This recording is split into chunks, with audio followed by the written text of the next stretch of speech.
part of the weekend is here. My favorite part of the weekend is here.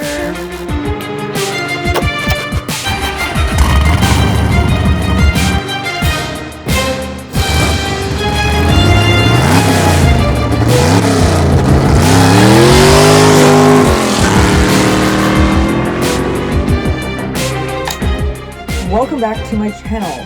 I am restoring my 1980 C3 Corvette, and this is it.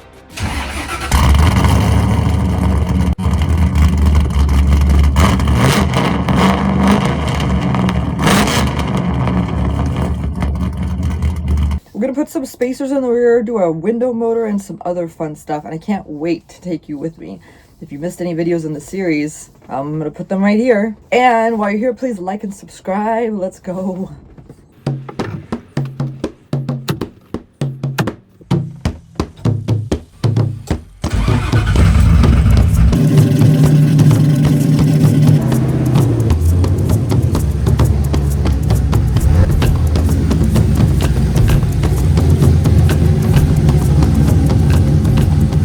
I'm going to fix the rear rubbing on my tires, hopefully. I bought some spacers.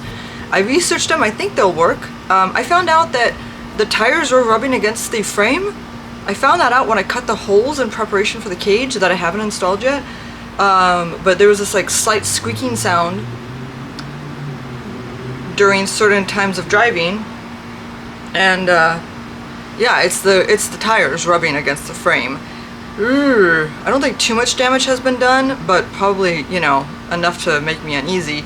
I also had found, when I cut open the fiberglass to get access to the frame from the rear bird's nest area, I found that the new fuel lines that were run, and this was not done by me, the shop that swapped out the motor and ran new fuel lines, somehow those fuel lines got sandwiched between where the tires are and the frame. And I'll show you a picture of what they look like, but the rubber coating has been worn off on one side. I don't really think it's a big deal because there's braided steel, probably multiple layers of, you know, tubing and stuff.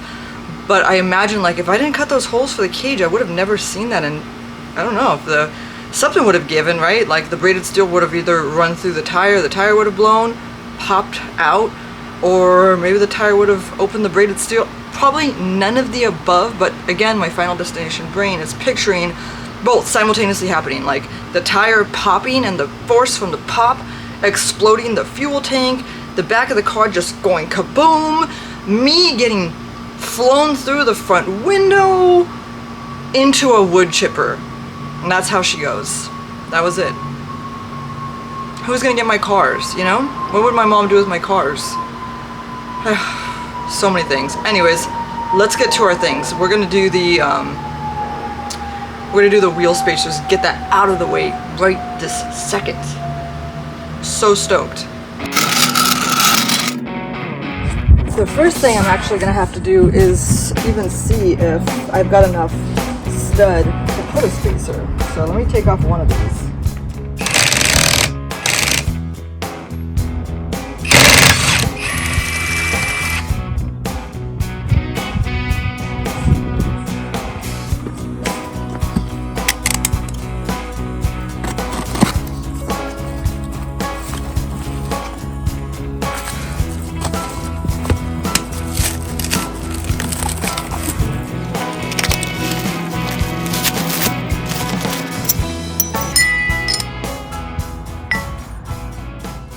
I ordered these 1/2-inch spacers, and I'm going to remove the 1/4-inch spacer that's already on it. One of the wheels isn't quite rubbing, so I might not even do both of them. Anyways, I went to jack up the car, and as I did that, the wheels started to bow in, and I got freaked out, and I aborted! And I decided to just jack up the car up on the one side. It was weird. There's trailing arms on the back, and I don't really have any experience with trailing arms, so maybe that's just like the gist of it when you looked it up. Anyways, I don't know, but this tire was super heavy.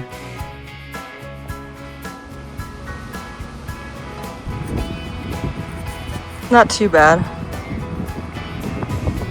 If you look at like this side. It's not too bad. It's not too bad. If I keep saying that, will it make it less bad? It's not too bad. It's not too bad. It's not too bad. Alright.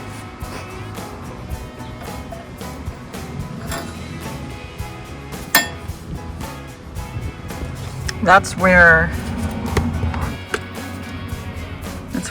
so I found this on this side, and that's, so you'll see it rubbed off the rubber sheathing.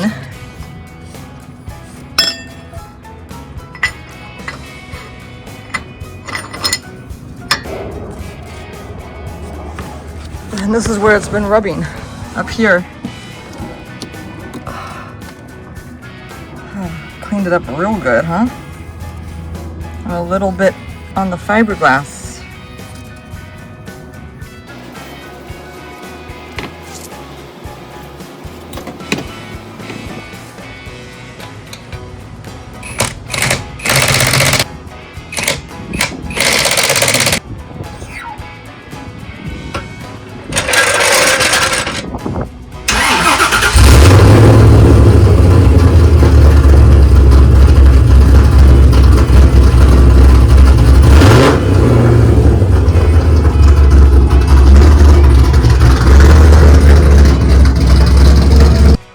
No rubbing, no rubbing, no rubbing.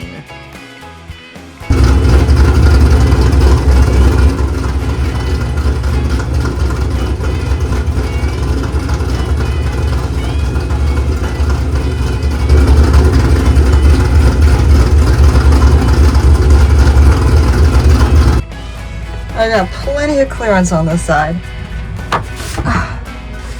This is the problem side. And I got plenty of clearance now. Alright. We're good. So it turns out, I don't know, for whatever reason, the passenger side was closer to the frame than the driver's side. So me putting I replaced the 1/4-inch spacer. This was the 1/4-inch spacer that was on the passenger side, and I replaced it with a 1/2-inch spacer. So all in all, I just added a 1/4 of an inch. On the driver's side, since it's not rubbing, I'm not going to replace anything. So, but it's not rubbing anymore, so one problem solved. Oh my god, there's a spider on my car? It was fuzz, it wasn't a spider. So anyways, I've got extra spacers. I'll save them. I'll put them in a really safe spot.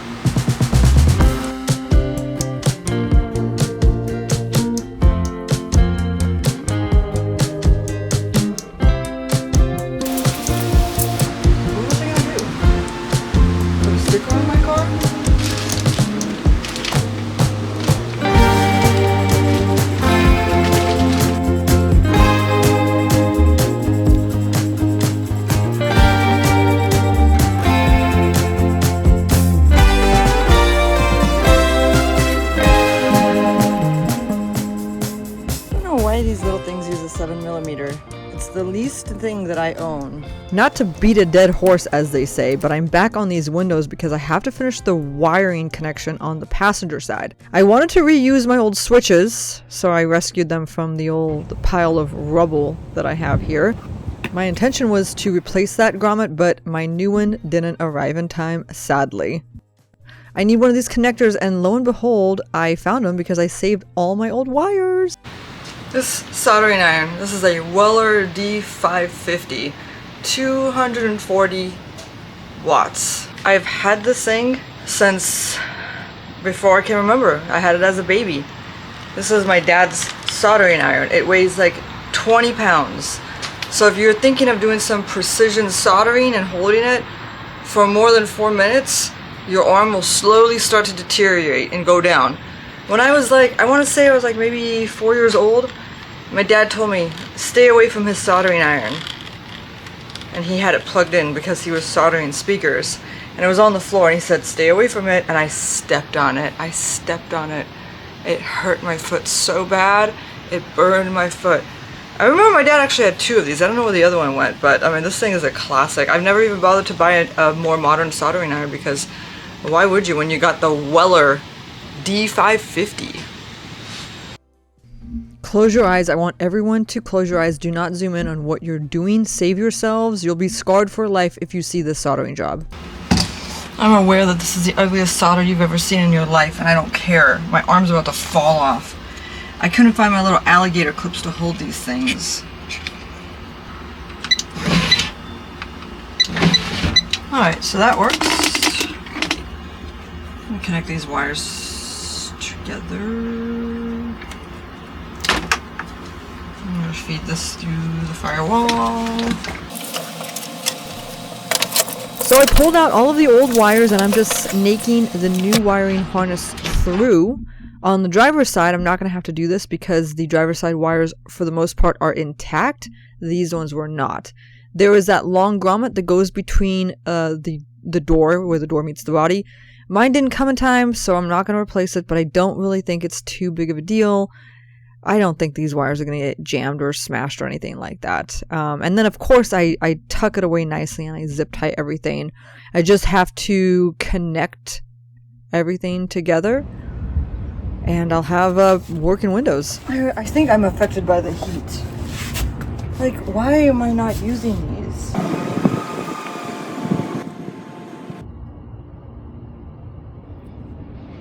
I set out to do the right thing and use heat sealing bands and solder.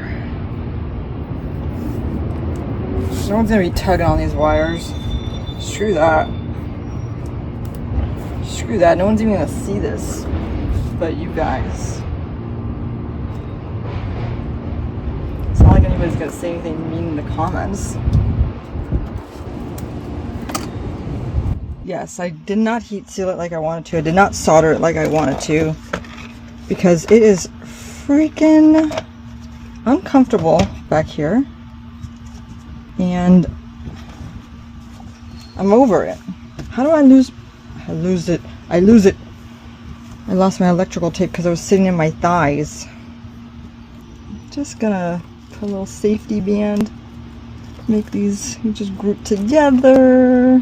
People say, oh my gosh, you did your wiring. I'm like, I know. Devyn did it. Devyn from Blockworks. He's really good, but he likes to use electrical tape. A lot. A lot. Alright.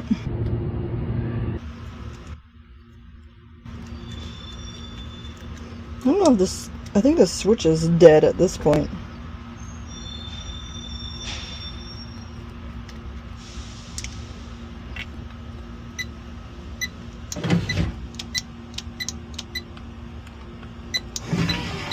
That's not dead.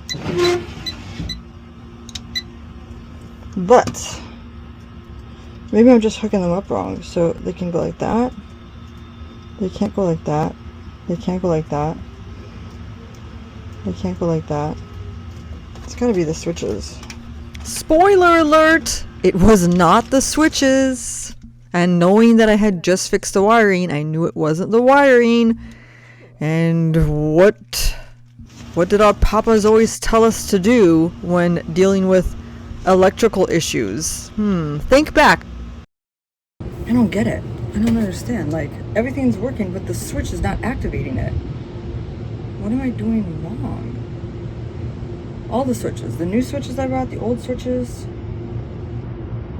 I need to touch a ground?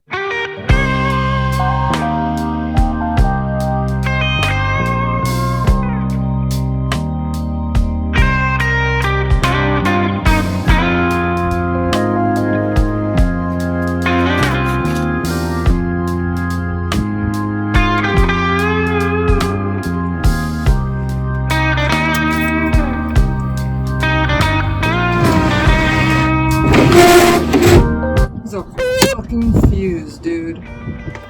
There's a mother. There's a fuse.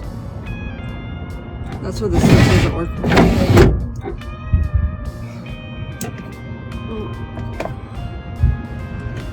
You know when they say check those fuses? Check those fuses, kids.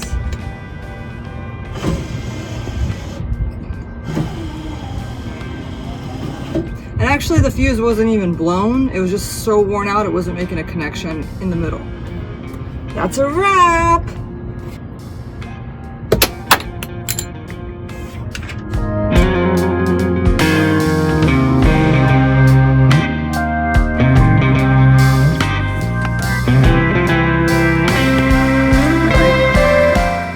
I know that if I take the motor off, the window is not going to shoot up because there's stoppers in here. I know that.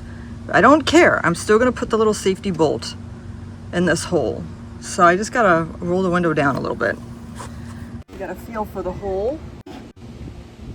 Don't put your finger in there while you're doing it though, because it'll chop it right off.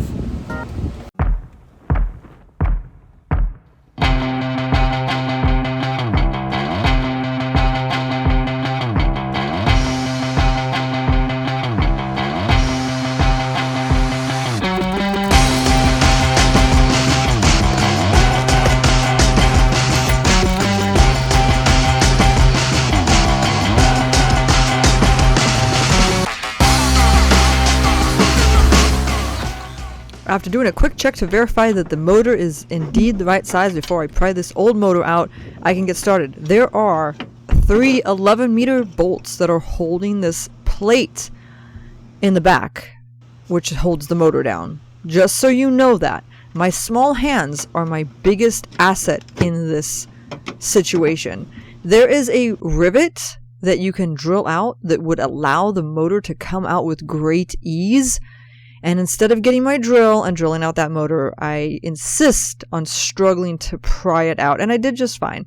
Now, I like to line up the gears exactly how they were on the old motor with the new motor before I put it back into place. And because I didn't drill out that rivet, I've got to pry the beast into place. And it's really not that hard. Before I do that, I'm going to clean up the area. One thing that you kind of don't want to do that I did is I lubed all that stuff up before I took the motor out, and so it was like an oily mess in there. Obviously not the brightest thing to do, but I do things that are not bright sometimes, and I'm still alive for it. Now that this is back in, I can simply put the 11mm bolts back on with my little teeny tiny fingers, and I can get that whole that plate reinstalled again too.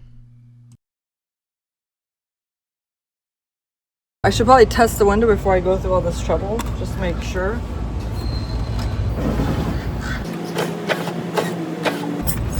Great.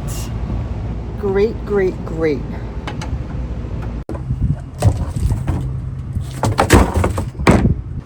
Don't mind me while I huddle in my puddle of secret treasures. So these are the covers. They're like the plates that go over the window motors. They've got all this old weather stripping on it, so I'm going to, take all this junk off. And I don't really have the appropriate new weather stripping, but who cares? I found this random rubber in my garage that I saved because I save things, and I think it's going to do just fine and dandy to sandwich between as like that rubber gasket to keep it from rattling. At least, it's going to be fine. I think it's going to be a fine and dandy fit once it's installed.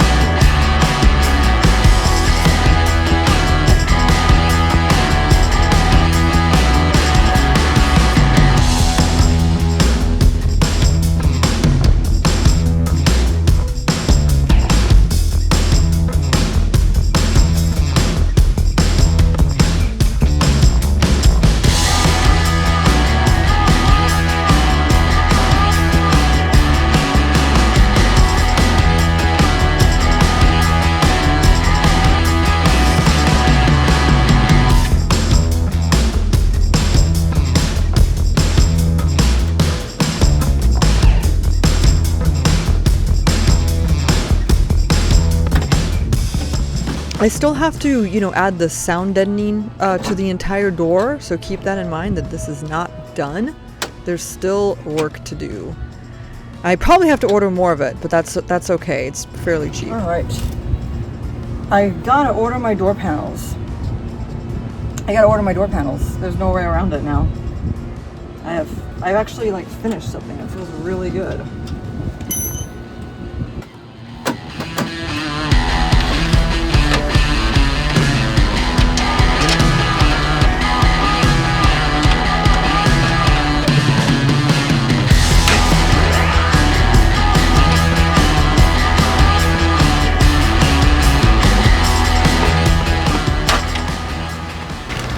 I got these new window felt stoppers, but I'll wait.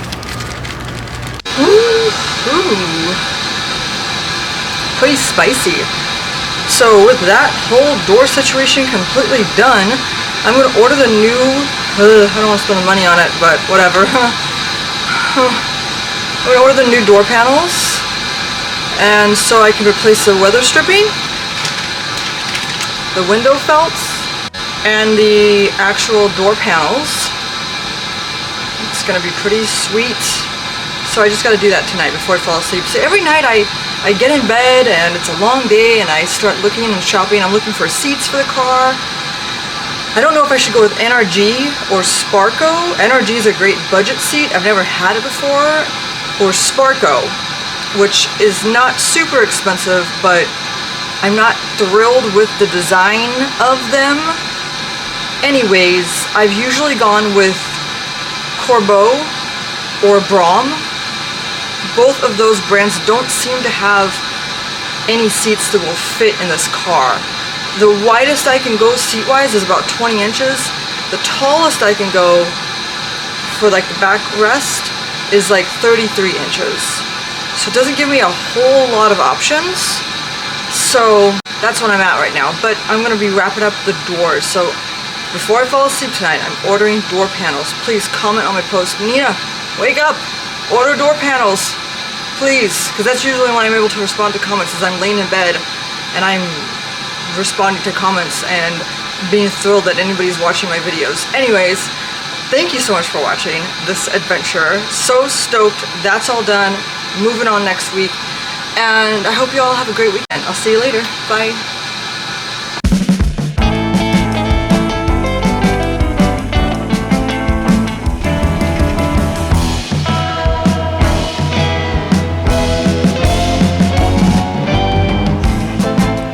It's not a breathalyzer.